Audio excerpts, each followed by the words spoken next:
If you didn't watch this year's All-Stars 1v1 Tourney, you missed out on a big upset from a region people considered one of the weakest competitively, Oceania. Pabu, top laner for Avant-Garde, made it to the finals, both taking down Faker and Rookie on the way there. Let's see what he did that almost made him the king of 1v1s. In the first round, he goes versus Tierwulf. In these 1v1s, it's actually blind pick, so Tierwolf went for a cheese pick, but it turned out to bite him in the ass because of his lane opponent. Not only does he have to play melee versus ranged, but he also has to play against LeBlanc, who has a short cooldown dash that can be used to get away from his cheese pick in the first place. So because he's taking phase rush on Tahm Kench, it gives him slow resistance. So that means when he eats someone, the slow resistance actually goes on top of that, so it means that he can take the person all the way back to his tower and then spit him into it. Basically, just like this. Tierwolf also, for some reason, went Null Magic Mantle over, Doran's Shield. I don't know why he went this item, but it's probably one of the, worst purchases I've ever seen. I don't think it gives any good stats, and you only get one health potion from it. So this also makes him so he's just, weaker early on, especially from poke, and the way that he plays the lane is basically getting harassed and actually trying to get CS where he's going to take big chunk from it, so actually plays lane incorrectly too. He's playing a kill lane, and there's no way that he's going to win from getting CS, and he's putting himself vulnerable in these starting positions, and he should probably just let the wave slow push towards him and let it crash under tower. But instead, he walks up for the CS and just takes a ton of harass for it, and it's just completely unnecessary and gets him really far behind early. I mean, just look at the situation that he's in. He's half HP, and he only has gotten 2 CS so far. Because of these bad factors of just not knowing how to play the lane early, having a really bad purchase, and then having to go against a champion that's probably one of the hardest ones to actually play this cheese pick into, I'm just going to show basically all of the all-ins because nothing really valuable can be taught from this game.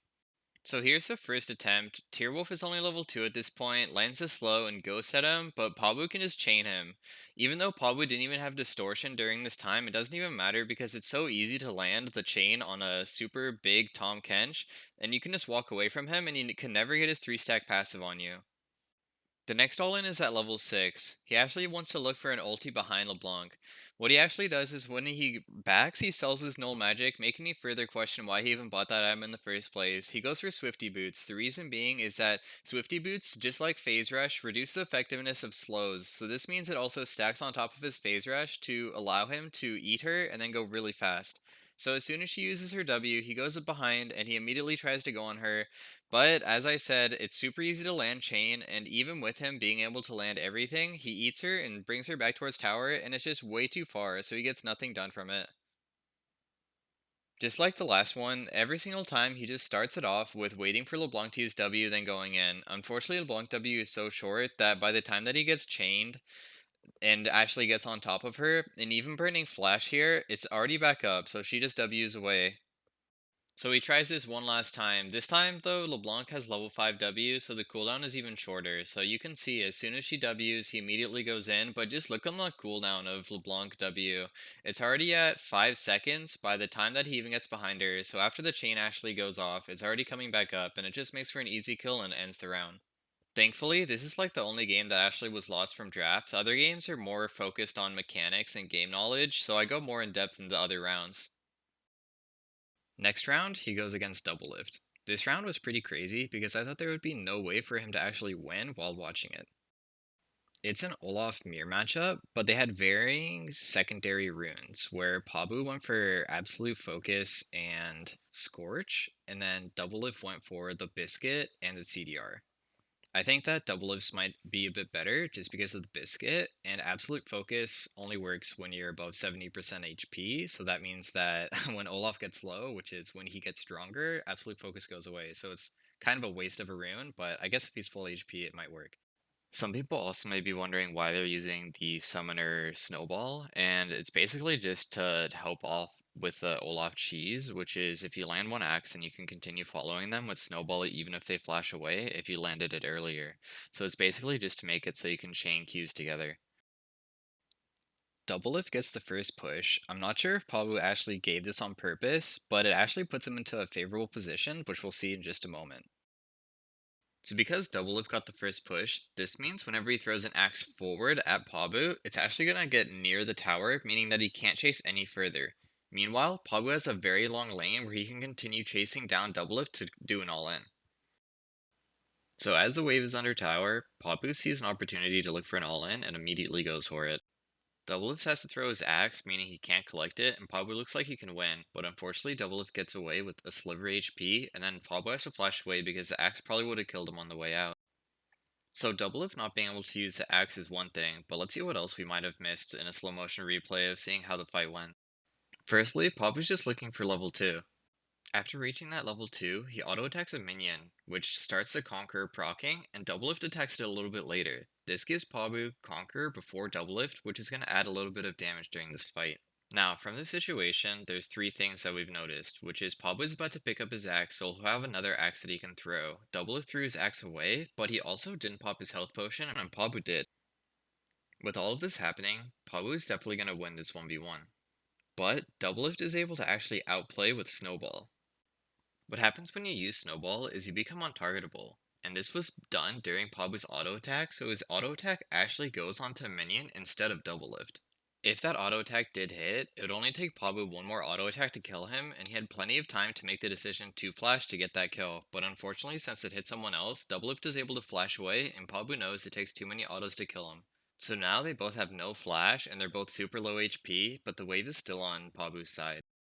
Doublelift is able to use the pot that he forgot to use during the fight, so that means he's gonna have a tiny HP advantage. Not only that, but he also used a little bit less mana, so he has that advantage too. When the health relic spawns, there's no really way for Pabu to contest it because of the tiny lead that Doublelift has, which just makes Doublelift's lead get even further. Now that Doublelift is so healthy, he can just auto-attack minions using his Dorn's lifesteal, and the only thing that Pabu can really do is just wait for the wave to crash. He does get one E in, just for a little bit of poke, where Doublelift could have hit him too, and Doublelift was just too slow to react. Because of Doublelift's huge lead in mana and health, he just can use his W on the wave, which gives him massive lifesteal and just makes him have a bigger HP lead in lane now. Pabu continues to look for Q poke, but it's not really doing anything to Doublelift, and Doublelift is massively ahead in CS, so this means if they both buy, Doublelift will just have item advantage. Then, at 3 minutes, Doublelift gets his first biscuit. Meanwhile, absolute focus on Pabu's side is not really doing anything. This is why I thought Doublelift's runes were better in this scenario. Doublelift now has another way to sustain back up if he ever gets inside of a fight, and Pabu doesn't even have a biscuit that he can pop just to get some mana. So judging from Pabu's movements, it's pretty obvious that he's just waiting for the health relic to spawn. Doublelift with his health and mana lead should realize this and should just step up hard and give up some CS. He already has a big CS lead, and I think just denying the relic would be smarter than going for the CS here. But still, Doublelift has a massive health and CS advantage, and Pabu continuing to look for poke means that that mana cannot be used during the all-in. Not only that, but as the wave crashes, Pabu once again throws another Q at Doublelift, meaning even less mana. So how can Pabu even win in this scenario? The wave doesn't crash fully, and there's a short trade that goes off where Pabu kind of gets an even trade, but overall, once again, he has no mana compared to Doublelift, so it's going to be very hard for him to lifesteal with this back up. Doublelift literally has about 3 times the CS, and he can just recall and get a massive buy and item advantage over Pabu. But instead of backing, he decides to walk towards the tower. Now remember, Pabu has very low mana here. He only has enough for maybe 1 Q and 1 W. So even if he does all in, Doublelift should be able to walk away. But yet, Doublelift turns around and hits Pabu one time, tanking a turret shot. I don't know if this was caused by him getting scared from Pabu's damage or what it was caused from, but because of that, Pabu wins the game and now moves on to the next round. Next game, he goes against Faker, one of the best players at League of Legends. Going into this game, I definitely was giving the edge to Faker. I mean, for the first game, he had to go against Tierwulf, a player that I haven't really noticed, but unfortunately the draft just made it really easy for Pabu to win. There's basically nothing Tom Kench can actually do to win that game. During the second game, he did play the wave very smart to give himself a really good all-in where he barely almost missed a solo kill, and then during the actual kill that happened on Doublelift, I kind of figured it was kind of Doublelift's mistake more than Pabu playing well, but still, now he's going against Faker, a person that shouldn't be having as many mistakes as these other players. Not only is Faker a world champion, one of the best players at League of Legends, and have very high mechanical skill, but as soon as I saw the matchup and that Faker was playing the ranged into melee matchup, I definitely thought that there would be no way for Faker to actually lose. Faker is playing Cassiopeia into Papu's Darius, so it's melee versus ranged, and Faker's on a champion that he's been known to actually play very well on. Despite being melee versus range, though, I think Pabu plays this match very well. Basically, Darius is a champion that's gonna go for the kill and not win through CS or anything like that. So, he doesn't actually have to get unnecessary CS where he's gonna take massive poke. Unlike the Tom Kench game where I questioned why he was going for certain CS where he was taking massive damage during the early game, Pabu decides to play it much smarter and actually play for his win condition, which is a kill on Cassiopeia. As the first wave crashes and minions start getting low, he doesn't walk up to go for the CS because he knows he would take a huge chunk just for one CS and it's not worth it. It's actually better that Faker is now pushing it towards him, and he'll just stay in range of experience and look for the all-in later, because that is what his champion is for. Faker's champion is really good at winning through CS and poking him down and winning through maybe tower, but his champion is specifically for 1v1ing and getting a really good all-in and trying to kill Faker in one go. All Pabu really needs is a point in QW&E, so level 3. Once he has all 3 points, he'll be able to pull back Faker and use all of his other abilities to at least trim him down and get his passive bleed off, because that's what Darius' main goal is, to get 5 stacks on his passive. As the wave crashes under tower, Faker accidentally takes 1 turret shot. Although it's not a lot because he has a relic to heal, it still gets him a little bit lower. Then, while Pabu's trying to CS under tower, Faker continues to look for harass and accidentally takes another turret shot. But not only that, he uses his W, the thing that grounds people, slows it, and makes it so he can't use his flash.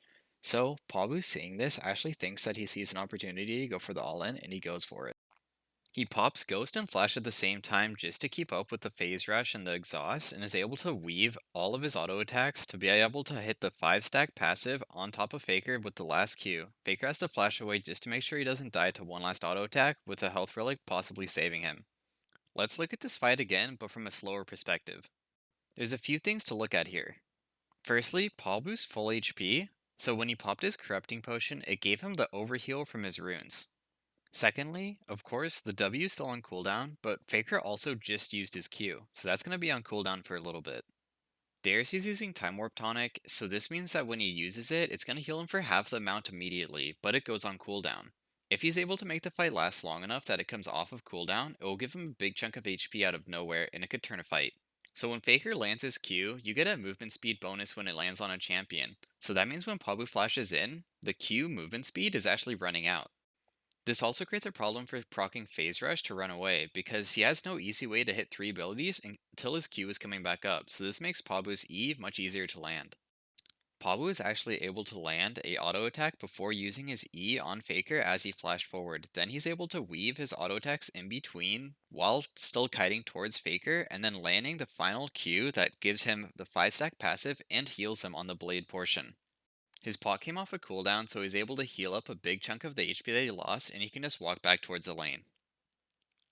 Before I move on, I think there was one opportunity where Faker actually could have won this. If Faker actually flashed into the Blade of Darius, it would have not given him the heal or procced the passive, and he would be fighting inside of all the creeps here. I think then Faker would probably be able to kill him easily just with one more E and one more auto attack.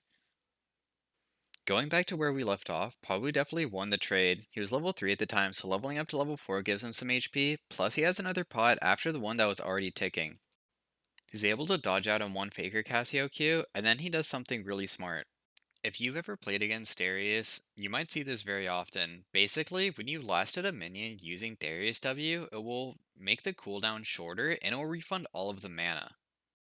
Basically, Pabu sets up the minion pretending that he's going to last hit it with his W, but instead of last hitting it, he just walks forward at Faker.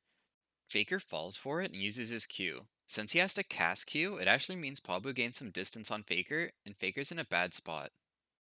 Fortunately, Darius E wasn't in range, and as Pabu's running back towards lane, Faker looks for another Q.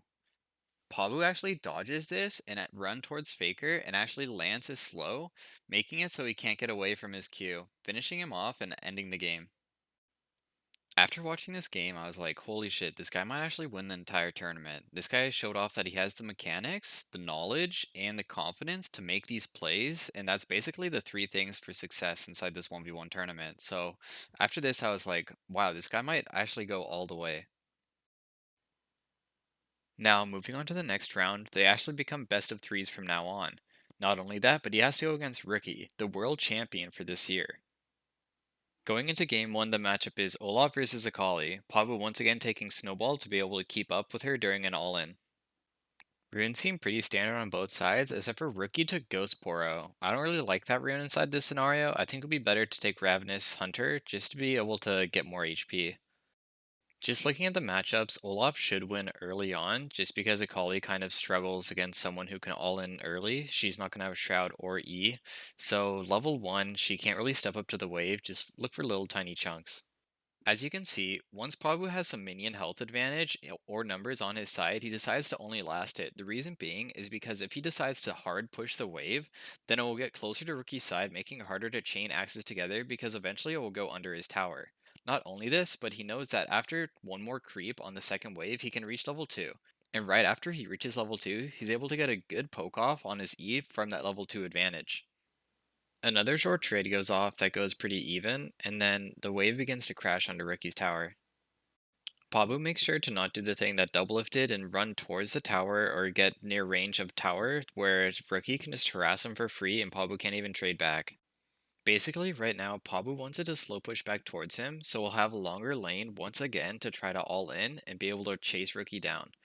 Also, he tries to make sure that his axes don't hit the whole entire wave because he doesn't want to accidentally get the creep slow on Rookie's side to make it so it slow pushes back towards Rookie again. Nothing really interesting happens, they both get one health relic, and the wave just continues slow pushing towards Pabu. He looks for a Q poke but doesn't land. Then Rookie decides to go for a trade.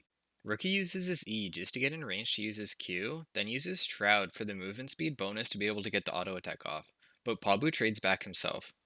Pabu throws his Q, knowing that Akali's looking for the auto attack, landing it, then being able to use his E in an auto attack, actually out trading her. Then, on the way out, he never used his snowball. Unfortunately, it doesn't hit Akali, but it hits a minion, and he can actually take it because Akali used her E from earlier. This means she has no way to get away from this, and eventually she'll just have to flash away because she doesn't want to get chunked enough to the possibility that he might be able to flash follow and she can die. Now, with this flash advantage, he can look for an all-in, and he actually decides to do it right away. There's a few things that he needs to do. Firstly, he needs to know that Akali's Shroud is down, and with his knowledge of how long Akali's Shroud is, he knows that he has an opportunity to actually look for this. Secondly, he knows that he needs to land the first initial axe to slow Akali. And thirdly, he should first get level 4. So what he actually does is gets the creep that would level him up to level 4, and uses the Q on the creep and throwing it at Rookie at the same time, leveling him up to 4 and landing it for the initial slow. Akali is able to E away, but she does not flash her Shroud, so she just continues running towards the tower, and he's able to land chain axes and tries to follow up with an E. Unfortunately, the E gets cancelled mid-animation when he dies. He was just barely out of range, and if he was just a little tiny bit faster, it actually would have killed Rookie. Pabu basically lost on probably about a tenth of a second off of his E going off. That's how close this game was. Pabu definitely knows his limits very well, and you can see it inside of his gameplay. He knows when to all in and when to look for kills, but unfortunately now he's down 1-0. The next game, Pabu goes for a different pick rather than a top laner or mid laner and goes with Caitlyn. Not only Caitlyn, but Caitlyn with Grasp. Because he has Caitlyn with Grasp, it makes it so he has way more pressure during the laning phase, and also not only that, but whenever you proc a Grasp proc, it actually gives you permanent HP. It's only 3 HP each time, but that can actually stack up if he's able to auto attack Aurelia a lot, especially during level 1 through 3 where it will be kind of hard for Aurelia to jump in on Caitlyn. I was fine with Rookie's runes, except for taking either bone plating rather than second wind with how he plays this matchup, because bone plating only procs off of the first auto attack, and you have to take more auto attacks after that for it to actually work. I think that second wind could have been kind of valuable depending on how much poke he's going to be taking during this laning phase, and then with shield bash, I feel like it would be nearly impossible for it to proc, because if he literally takes just a few auto attacks, I don't think he can get back to full HP. That overheal will give him a shield for him to use onto Caitlyn. So just kind of confusing for why he's using that, but I guess that there isn't very many options for him to take, and he thought it would be the best thing here. As you can see, once again being a range versus melee matchup, especially with something that can just auto attack for trading rather than just using abilities like the Cassiopeia, it makes it really hard for Ricky to step up, and he has to give the first wave. And he oddly steps up for only 2 creeps worth of CS, where he only takes one of them for half of his HP. This is why I really liked how Pabu played Olaf versus Faker. He actually just didn't really go for the CS because he knew what his champion was meant to do, to kill the opponent. Meanwhile, Rookie is occasionally going for really bad CS trades, which is getting him chunked for basically no reason.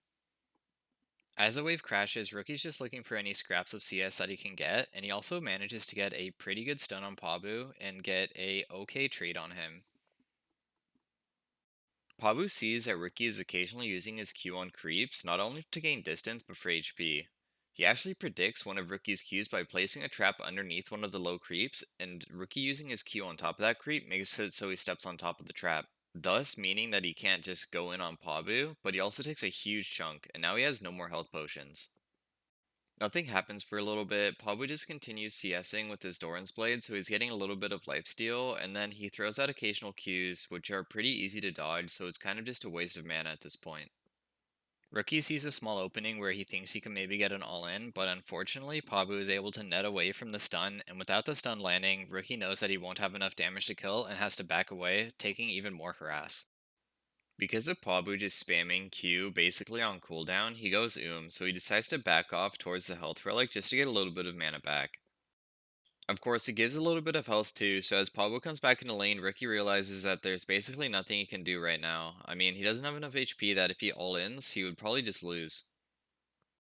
Rookie decides to channel his recall in this brush, but Pabu knows that Rookie does want to recall and just throws out a Q just in case he's baiting it, just to make sure that he doesn't recall in this situation, and then continues hard shoving. He wants to make sure that the wave crashes under tower.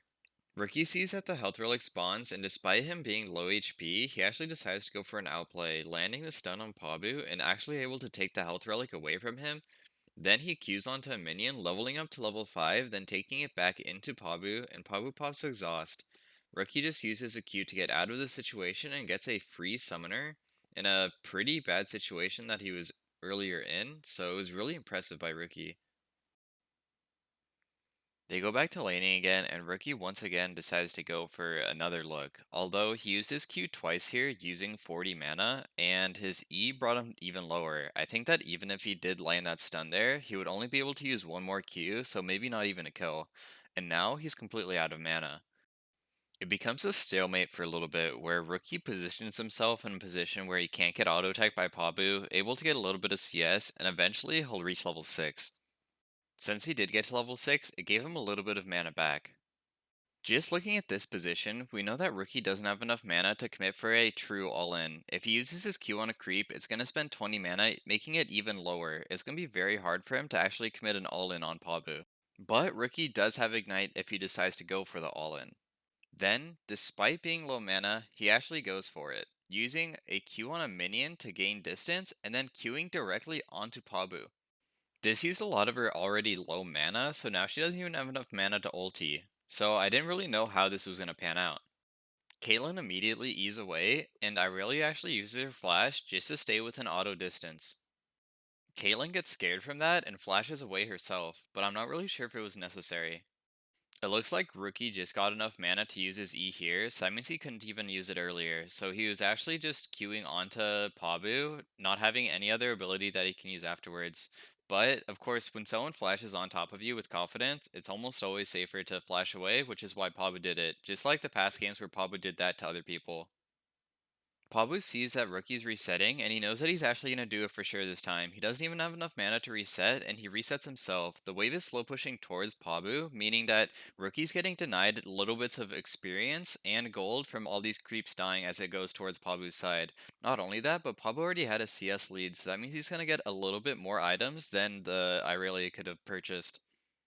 So Irelia got Sheen and only Sheen, so she probably just had enough money for that. Meanwhile, Pabu just kind of varies up his items. Not really sure why he went the Ruby Crystal or Longsword, but I guess he just wanted to go a little bit defensive and more AD than a Doran's Blade. Right as the wave is crashing, Pabu actually steps up a little bit too far, and Rookie is able to land a stun on him, and Pabu uses net just to get away from him. This causes the same situation as last game, but reversed. This time, Caitlyn's the one who's going to get engaged on, because she has no defensive flash or net. First, he kills a minion, which gives him level 7. That's going to just give him more damage in his all-in. So before he does the all-in, he actually walks backwards. I'm not really sure why he does this, but I did have a few suspicions. The first one is maybe he was trying to bait out the trap like he did here, or maybe he was trying to weave in his ulti in between a tower shot so that it actually targets him a bit later than usual, meaning that he would take less tower shots from this all-in overall. Unfortunately, one of the last tower shots before it targeted Rookie actually killed a cannon minion, leveling up Caitlyn to level 7, giving her a little bit more HP. Rookie successfully uses his W to mitigate one tower shot and even is able to dash away from Caitlyn Q, not getting hit by it at all. Pabu makes a mistake and actually walks into the wall of Irelia ulti, which not only damages him but also disarms him, so he can't get off a grass proc. As Rookie goes back in to damage Pabu, he actually Qs a minion before actually just Qing Pabu. Because he Q'd that minion, the Sheen proc actually went on top of the minion instead of Pabu. This means that he actually missed out on a lot of damage here. His E came off of cooldown and he's able to land it and get one more auto attack, and despite all of that, he still wasn't able to actually finish off Pabu all the way. Just like last game, just 1/10 of a second more, or just a tiny difference with like having a longsword on Irelia probably would have been the difference between him winning this round and losing it. So now they both have one loss, and it was just very close games both times, both doing an all-in and just barely the other person surviving and the tower finishing them off. But now, let's move on to the last game of this 1v1. For this game, Pabu plays a top lane champion, Fiora, into Rookie's Akali. Just looking at the matchup, I definitely think that it's Fiora favored early because it's much easier to just land Q grass procs on Fiora than it is for Akali to land a Q then auto attack onto the Fiora. So Fiora should be winning trades early on, and she even took double combat summoners if Akali ever does look for an all-in. When the first wave crashes, Rookie just completely disrespects Fiora's potential to get poke off and lets her hit not only vitals but get multiple procs off on grasp just very often. I'm not sure why he did this, but Pablo also played it very well, like baiting out certain cues and Ricky just sometimes straight up missing it. But I definitely didn't think Ricky was going to take this many pokes from Fiora this early because it definitely put him inside of a very bad situation very early on. Not only this, but he was also able to get a very good parry off where he hit a Q grass proc, then was able to parry Rookie's damage and also hit the parry damage on Rookie, just chunking him even more. As the wave crashes, he just continues autoing the creeps not only to get some lifesteal back from his Doran's Blade, but he also wants the wave to crash, and the caster creeps won't get within tower range unless they first get rid of the creeps that are in front of them first. He also manages to land a good vital proc off, but takes one tower shot in return, but because it was a vital and a grass proc, it actually healed him up pretty well, so it was a pretty even trade overall. As the wave on Pabu's side fully crashes, Rookie has another vital on him that spawns that's in a pretty good position, and Pabu looks for the Q, unfortunately barely missing. Then at 215, the health relic spawns for the first time, and Pabu manages to steal it away, and then actually stand within Shroud and reaction speed, auto him as Rookie's trying to get one auto E off, and get a really good vital proc off, once again winning a trade. Then, nothing really big happens for a bit. There is some occasional poking where normally Pabu gets the better end of the stick, but overall, it's just a short amount of trading and nothing big really happens. The wave is starting to kind of grow on Rookie's side as Rookie continues just trying to poke with Q, and Pabu's not really trying to auto the wave all the time anymore. So I don't know if Pabu did this on purpose, but it's definitely better for it to slow push back towards him so he has a longer lane to actually chase down Akali in. A nice vital spawns for Pabu, and he tries to go for the Q, unfortunately missing. Rookie looks for the auto attack, and Pabu gets a really nice parry, parrying the damage and actually getting off the vital proc that he wanted, actually winning that trade. Then, once again, nothing really happens. The wave is still slow pushing towards Pabu, and Rookie's actually able to heal up quite a bit off of his Q when the energy is pretty high, and his Doran shield, so he's actually kind of even on HP. Then, Rookie decides to go for a trade. I still don't really know why he was going for this trade here, but I figured it was still okay, until he took it in. He immediately throws down his Shroud under tower to try to make sure that he doesn't take tower aggro, but his E deals damage, so that brings him out of Shroud and tower shoots him one time. Not only this, but Pablo also Qs sideways, and Fiora Q actually targets Akali in Shroud. The only reason why Pablo didn't get the Vital off was because it wasn't ready yet, it was still coming up. So Pablo got a really good trade-off and should know that Ricky is actually very low HP, but he actually walks the other way. I think this was actually done on purpose because if he stayed underneath Rookie the entire time, then Rookie might have gotten afraid that he might get all in. But because he walked back towards the tower, it might have given Rookie a kind of thought that maybe he's not going to die here and Pabu's playing kind of safe. Immediately after the Shroud expires, Pabu is able to land a Q on him and immediately pops both of his summoners. Just because of the exhaust slow, that means Pabu just has to wait for his next Q to be up because the flash is only going to get Rookie so far. This makes it an easy kill, and then Pabu takes the series. After watching these games, you could definitely tell that Pabu knows the limits of his champions very well. When an enemy makes a mistake, he is not hesitant to go in and try to make it so he gets a big advantage from it. And this isn't versus just random people. They're both world champions, and one of them is of this current year, and then the other one is known to be one of the greatest League of Legends players of all time. But he's not done just yet. This was the semifinals, so he still has one more series to go. During the last round, he has to go versus Caps. This is definitely going to be a hard 1v1, as Caps has shown that he's mechanically gifted, and he also has a wide champion pool. Pabu again decides to go for the Fiora pick, seeing how comfortable he was on the game prior, and it was probably one of the cleanest wins that he had. Caps decides to go for the Vayne pick, which he's shown that he's played inside solo queue pretty frequently, and even pulled it out inside the EULCS. I would go into detail about how I think the matchup might have went, but they actually fight level 1, and the game actually ends level 1, so we'll just see how that happens. Pabu doesn't see Caps in lane, so he must assume that he must be inside the bush. As soon as Caps shows looking for an auto attack, Pabu just queues forward and is able to land Taste of Blood, and a Vital spawns on the side but hasn't procced yet. He's able to get it off because Caps turns around to auto trade. If you're wondering why Caps isn't trying to kite this out, it's because if he goes outside of the brush, he'll lose vision of Pabu. There's no boards in this, so there's no way for him to get vision of the brush if he steps out. But Caps knows that he can't win this 1v1, so he actually needs to step outside of the brush. In doing so, he tries to auto-attack Pabu on the way out, which actually stutter steps him back into the brush because he loses vision. Pabu, seeing that he can no longer get in range of an auto-attack, looks for a Q, but he doesn't want to use the Q towards the tower. So he looks for a short-range Q that would just barely hit the tip on Caps. Unfortunately, it misses, and it goes on an extremely long cooldown. Normally when you land Q at level 1, it goes on a 6-second cooldown, so he actually gained 10 seconds on top of that on his Q cooldown. And Caps knows this and wants to fight, so immediately walks into the brush. Pabu also wants to hit the Vital proc, so he walks outside of the brush. Because Caps walked in though, now Pabu can't even hit the Vital, but he can't even auto-attack Caps. He barely walks back into the brush and he auto attacks Caps, but I think that he might have not even realized this. I think that he thought that Caps attacked him, and since you attack someone from brush, it gives vision of him, because as he walks back into the brush, Caps auto attacks him, and this shouldn't be possible right now, except for that Pablo actually attacked him from brush recently. Pablo attacks him again with another auto attack, giving Caps vision again. Now Caps is having a really nice time kiting Pablo around. They do a little bit of auto trading because he definitely still wants to get some hits in. Caps even pops his heal early on, and then Pabu trades his exhaust.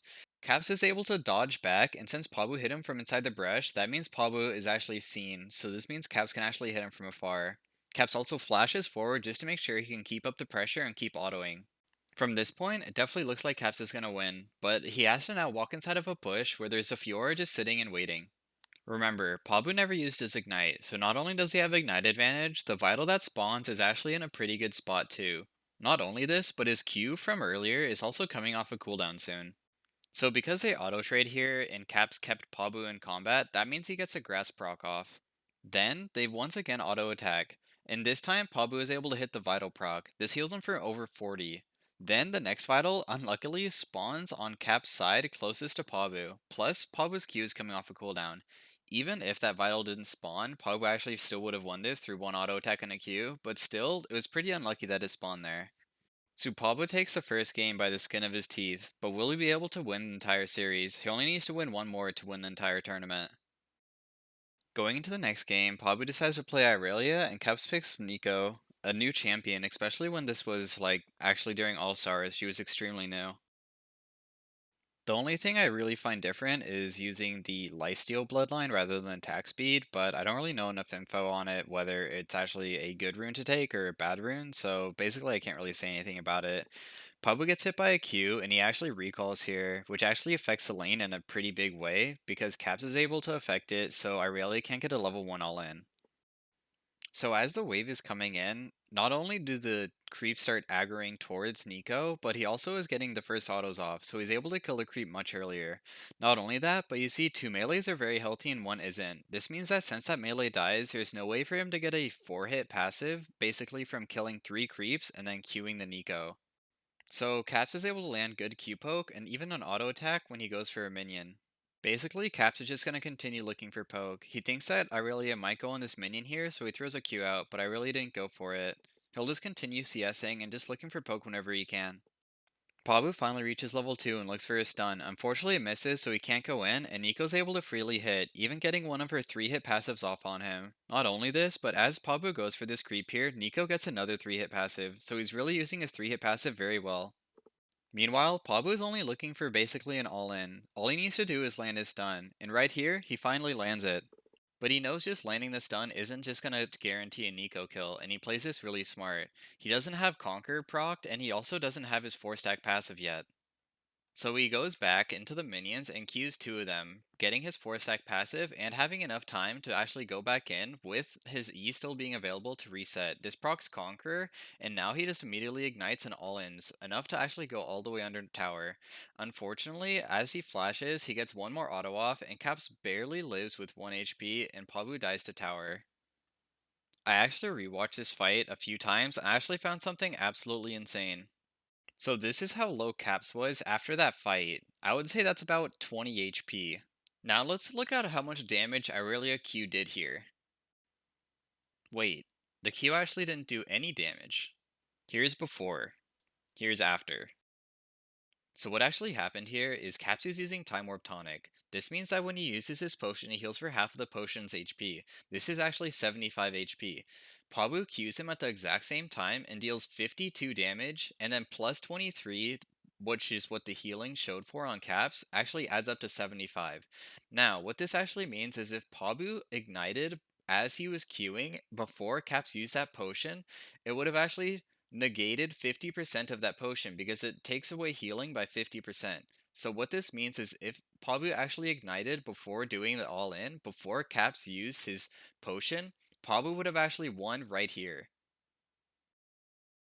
But with that loss, now it's tied 1-1 with just one game remaining. A little bit of deja vu, they play the exact same matchup as last game.